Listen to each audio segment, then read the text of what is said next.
তো যাৰ কাৰণে মই কি কৰিছিলো মেচিনটো মই ধাৰ কৰি সেই মেচিনটো লৈছিলো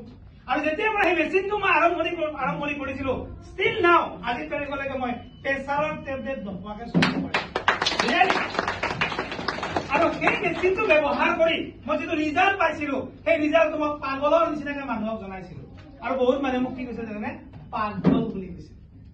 বুজি পাইছেনে আৰু মনত ৰাখিব পৃথিৱীত যিমান মানুহ ছাকচেছ হয় তেওঁলোক একোটা পাগল হয় আজি যিটো বাল্ব জ্বলাইছে টমাছ আলভা এডিছনে সেইজন ব্যক্তি কি কৰিছিলে কিমান বাৰ ফেইলাৰ হৈছিলে তেওঁকো কোনোবাই পাগল বুলি কৈছিলে মই যাৰ কাৰণে কি কৰিছিলো এটা সুন্দৰ ছাকচেছৰ জানি দেখিছিলো মই মানুহক পাগলৰ নিচিনাকে জনাইছিলো কিন্তু 10জন ব্যক্তিক যদি জনোৱা যায় এজন বা দুজনে মানে বুজি পাইছে সেইদিনে মই যাত্ৰা আৰম্ভ কৰিছিলো এনেকে কিছুদিন কৰাৰ পিছত মই চাইনা পালো হংকং পালো কোম্পানীৰ বাইকৰ কিবা এনেকুৱা অফাৰ সেইটো এচিভমেণ্ট কৰিলো লাহে গৈ দেখিলো যে ইয়াত এনেকুৱা চিষ্টেম লৈ কাম কৰিলে বহুত ভাল হয় লাহে কি কৰিলো মই আৰু এটা ৰেংক লগাই দিলো আৰু এটা কি কৰিলো মই আৰু এটা মোক নিজকে জইনিং কৰালো আৰু সেইটো জইনিং কৰি